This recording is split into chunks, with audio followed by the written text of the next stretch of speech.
all the rocks upon which we build our lives, we are most dependent on the family. The family is that most important foundation. And we are called to recognize and honor how critical every father is to that foundation. But if we're honest with ourselves, we'll admit that too many fathers are also missing. Too many fathers are MIA. Too many fathers are AWOL. Missing from too many lives and too many homes. They've abandoned their responsibilities. They're acting like boys instead of men. And the foundations of our family have suffered because of it. You and I know this is true everywhere, but nowhere is it more true than in the African American community. Now that was a lot of yapping. I would even call it a little rom. So what do you say to a black man who is a father, and out of a horrible tragedy, all he wants is his children home and safe with him in America? So what do you say when a man who acts like a man wants to be treated like a man? What do you say then? Some of it has to do with the failures of our government, and those failures are real, but we can't keep on using that as an excuse. And by the way, it's a responsibility that extends to Washington. Because if fathers are doing their part here on the South Side or anywhere in the country, if they're taking responsibility seriously for their children and setting high expectations and instilling in them a sense of excellence and empathy, then our government should meet them halfway. You said the government should meet black men halfway if they are meeting their obligation and have been taking responsibility for their children. Well, right here is a black man, Evans Colas, a black father who has all his credentials in order, and he gets crickets. How ridiculous is that? He has to have all his credentials together, and he gets crickets and denial. And you said that there's no margin for error. He has to have all his credentials in order.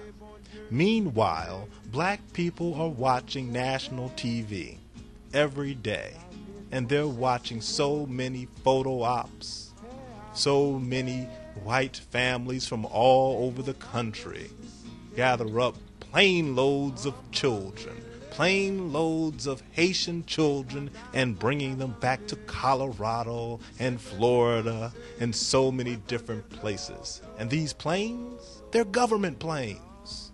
Yes, with military men flying them, flying the children to America. But when the black man politely asks for his children, he has to have his credentials in order, and still nothing from the government. See, Barack, when you were making this Rom speech, we were listening. We thought it was pretty unintelligent, and it's becoming more and more clear every day.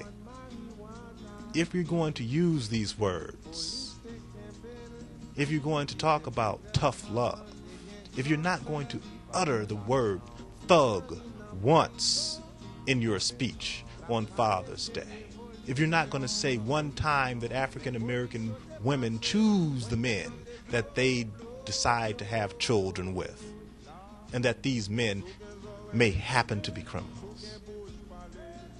But if you're going to say that it's black men's fault, if you're going to talk about empathy and that there are people who are thinking about themselves and not thinking about others, well, wouldn't this family, the Colas, fall right into that mix? Here's a complete family, and they can't be complete because of, what did you call them? Past injustices? Well, these are current injustices. It's easy to sit up there and speak when you're not the government. But when you are the government, where are you? I watched Hillary Clinton bring a child back. She looked really tough. But this man, what did you say? If you have a job, you need to get a better job. If you're a black man, well, he has that. Does he need to be married? He's married. So do you notice how the black man has to be 110% when everybody else can just throw the kids onto the plane? Yep, we're watching C-17s getting loaded up with government assistance, with military escort. But when it comes to Evans and Sue Colas wanting their children back, wanting his children safe, he is denied by the U.S. government. Whatever happened to meeting the black man halfway? He had to go to the media. He had to start a petition. But meanwhile, we're watching more and more white people able to do amazing things when it comes to moving Haitian children. Seems really easy, but difficult when it comes to the black man. That's what I mean by a whole lot of yapping, whole lot of talk, whole lot of mismanagement. See, there's no substance in what you were talking about if you can't help this man. There's no substance in what you're talking about when it comes to black men and them being fathers if you can't facilitate that, if you don't want to facilitate that. Honestly, personally, I don't think that you have the capacity. So therefore, I don't think that America has the capacity to have empathy when it comes to a black man and his children. Your words are hollow.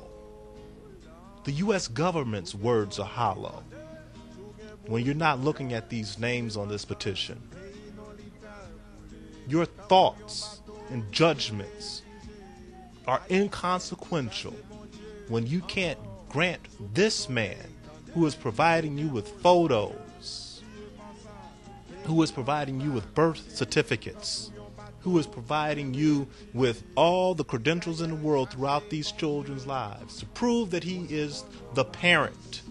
But clearly, all these people can bring children who are not theirs easily into the country. But denial for the black man. So, what do you have to say 10 years from now? 5 years from now? His children are growing up.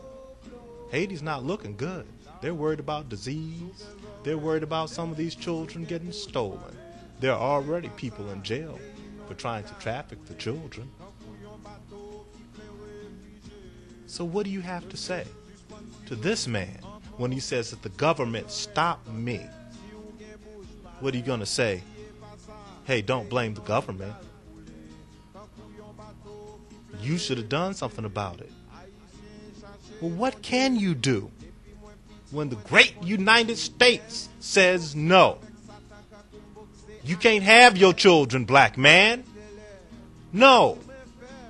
Who do you blame? You talk about responsibility. That's what he's doing.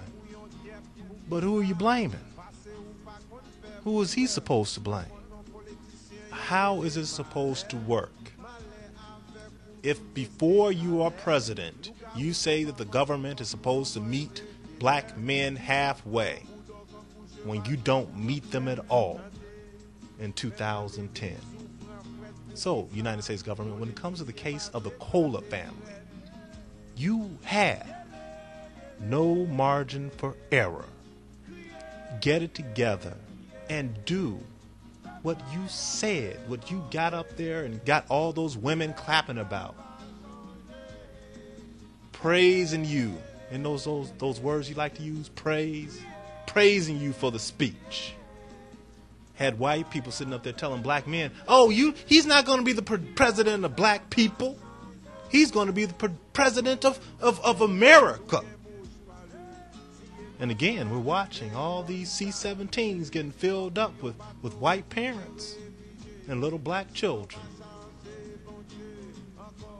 I see now what they meant by he's not going to be the president of black people.